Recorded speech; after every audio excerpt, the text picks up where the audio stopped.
Wanted, being conscious of the time, to move to the last topic. It is something that will be introduced by Gregory. He has given to me some coded name of it. He is not revealing the full content of it, but he said something about weaponization of the process by the state. So I'm all ears to hear what Gregory, always interesting and yet controversial, will say. Thank you. I'm making a name for myself for controversy, it seems. Anyway, so thank you very much for attending, and thank you very much for the excellent organization.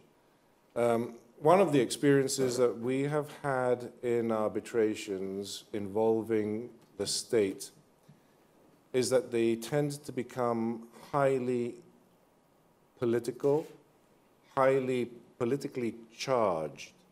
And I'm referring to one case which I had the honor to work on with John Filiotis, who's exactly opposite here.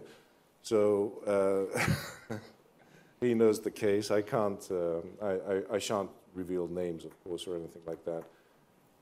It referred to corruption, procurement of a very expensive, hundreds of millions of dollars technology system. It got embroiled in intense political disputes. Our client's name was hanging on the kiosks every morning from the gutter press. Everybody was talking about this so-called scandal. We had an arbitration. Prior to the arbitration, the state initiated a criminal investigation into the bribery. The state, at the time of the arbitration, appointed a member of the state legal council as arbitrator. The first issue that was brought by the state was, let's postpone the arbitration proceedings pending the criminal investigation, which was still only an investigation, no indictments. The arbitration tribunal said, no, I'm not postponing, we're proceeding on the basis of the facts as we have them.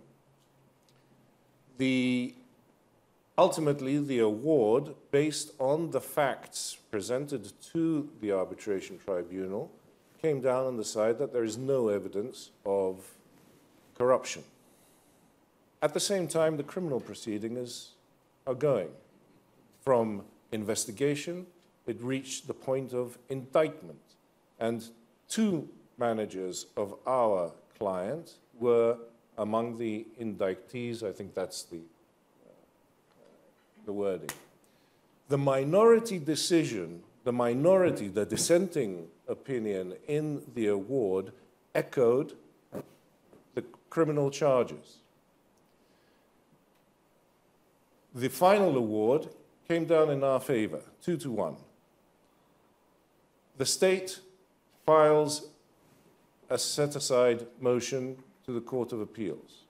The Court of Appeals, echoing the criminal investigation and the unproven yet facts from the criminal investigation, annuls the award, saying that the tribunal should have reached a verdict of bribery given the facts presented to it. We took the case, of course, to the Supreme Court, and the Supreme Court said, this is a revision au fond. We don't interfere anymore in that. I raised the following question. The new law on international arbitration provides that you can file a set-aside motion if you claim and convince that one of the reasons of a revision et novo applies. Which reason? That the testimonies on which the award was based have been rendered unreliable by a court of law.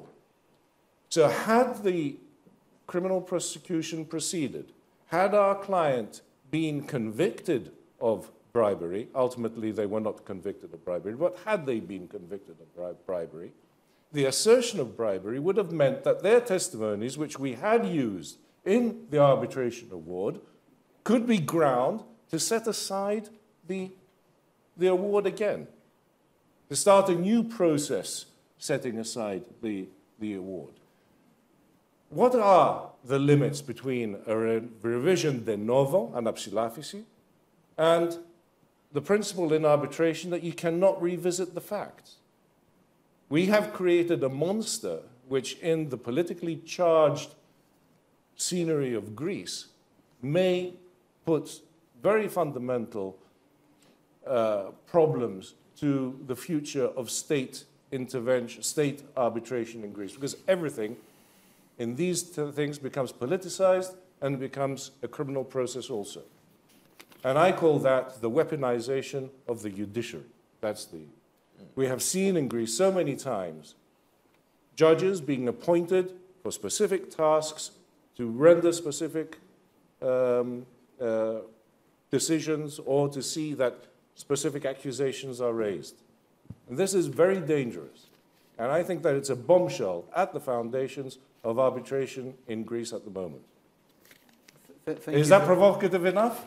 Well, I think to the extent that all our foreign friends that come here, they will go away saying we're not going to come to arbitration in Greece again, because we hear corruption, judicialization of the process, and the whole lot of the things. So I hope you don't get away with it.